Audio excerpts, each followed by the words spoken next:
পুলিশের জালে কিষাণজি ঘনিষ্ঠ সক্রিয় মাও সদস্য অভিষেক মুখোপাধ্যায়।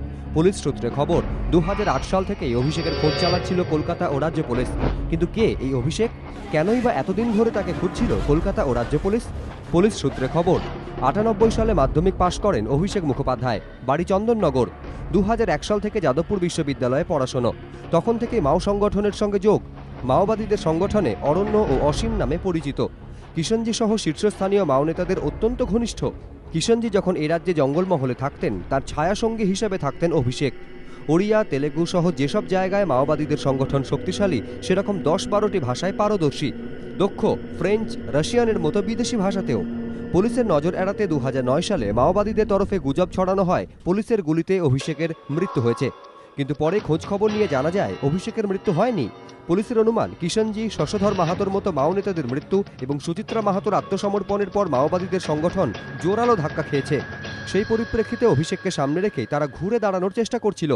কলকাতায় বেশ কয়েকটি সক্রিয় মাও সংগঠনের দায়িত্বও ছিল অভিষেকের ওপর।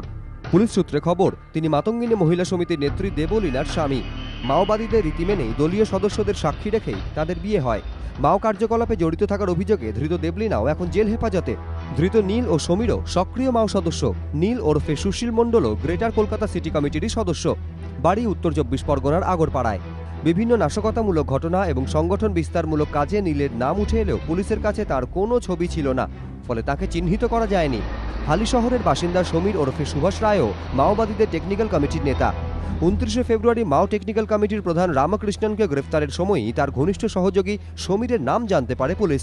পুলিশের দাবি, একদিকে যেমন ধৃতদের জিজ্ঞাসাবাদ করে মাওবাদী কার্যকলাপের বিষয়ে গুরুত্বপূর্ণ সূত্র মিলবে, অন্যদিকে তেমনই মাও টেকনিক্যাল কমিটির নেতা সমীর ওরফে সুভাষ রায়ের গ্রেফতারির ফলে মাওবাদীদের অস্ত্র সংগ্রহ থেকে অস্ত্র তৈরির উৎসটাও শেষ করে দেওয়া সম্ভব হবে।